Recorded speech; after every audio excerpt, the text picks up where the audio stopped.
Das ist das echte Band of Brothers.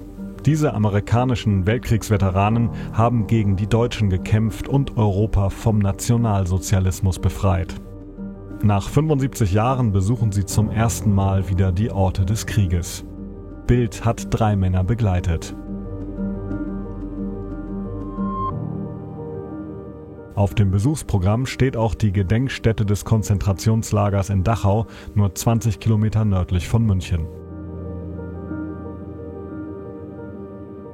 Etwa 200.000 Menschen waren hier inhaftiert, mehr als 41.000 wurden ermordet. Jim Fiesel war im April 1945 zum letzten Mal hier. Seine Einheit entdeckte ein Außenlager des KZs. Fiesel war damals 19 Jahre alt. 25 foot of chicken wire and barbed wire, and it did have the sign, duck out. We could see bodies laying just inside the fence wire. And he said, Jim, put your tank through the gate. And I did that.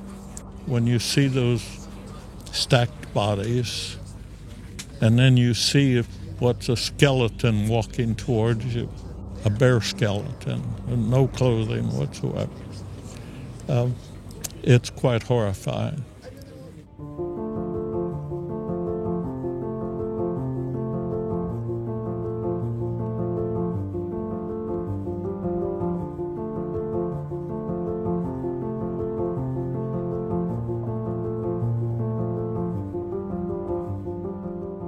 Mit Fiesel reisen 2 Männer durch Deutschland, die bei der Befreiung des KZs Buchenwald dabei waren. In dem Lager bei Weimar waren ab 1937 insgesamt 280.000 Menschen inhaftiert, 56.000 wurden ermordet, starben an Folter, Krankheit, Hunger. Als die amerikanischen Truppen am 11. April 1945 in Buchenwald eintreffen, sind dort noch 21.000 Gefangene.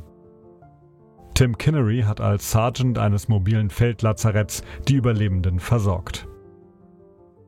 To me it was a total shock to go in there and see what the conditions were.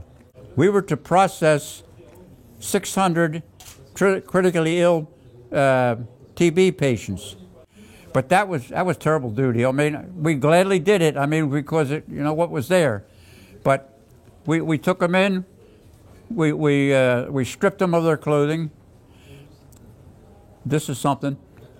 Give them a shower. When the first time we tried to give them a shower, we were set up in a portable unit inside of a tent. We had trouble getting the first ones to go in because what they were thinking about was gas. We get them up in a ward to transfer them from a litter to the bed because you had to handle them. You touch them, and you're afraid your hands are going to break the skin and the bones. Weimar is about 4 miles from where Buchenwald was. People from Weimar said they never knew it was there. It's impossible because the odor was so bad. Sometimes the air hangs low and the wind comes up.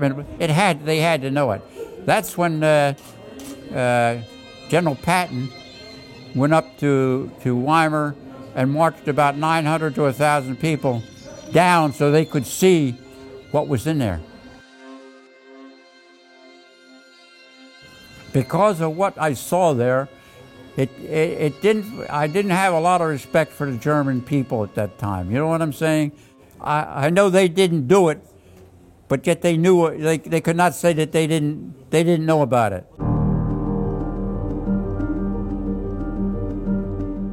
Jack Appel war bei seinem ersten Einsatz auch in dem KZ direkt nach der Befreiung. In Weimar was where I was one of the first soldiers in Buchenwald. I couldn't believe it. I never in my life could I ever expect to see anything like that. It was the worst day of my life, and I never forget it. The sight of those poor people, skin and bones, dressed in this striped pajamas, and it was just sickening. And the smell and the bones and the bodies, but that's what happened. It was a sight that no one wants to see. Pictures don't do it any justice because the smell is overcoming. We stayed there for quite a while, looked at all the bodies that were stacked up outside the ovens. I am a witness, and I will always be a witness as long as I'm alive. What scares me is that when the witnesses and the liberators and the survivors are gone, who's going to really say, we were there? That's true.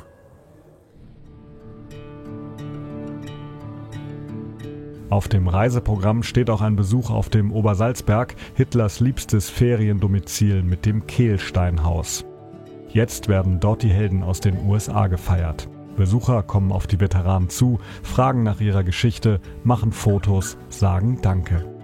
There's a lot of young people. They were just amazing. They wanted to shake their hands. We had people from all over the world coming up to them with tears going down their cheeks, just saying, you saved the world's freedom. So it's been a great experience. It brings them honor and healing and closure because a lot of them, in their minds, they still think of Europe as World War II still going on. So when we bring them back and they see beauty and a restored land and grateful people, it changes their minds, it changes their heart. And so when they go home, they have a peacefulness that they didn't have before. Die Männer, die ihre Jugend gaben, um Europa zu befreien, genießen eine triumphale Rückkehr und den Ausblick. It's just beautiful country, beautiful scenery. I just can't believe it. And Hitler had this and left it. I mean, yeah. But they say he only came up here very often. Not very often. He missed something.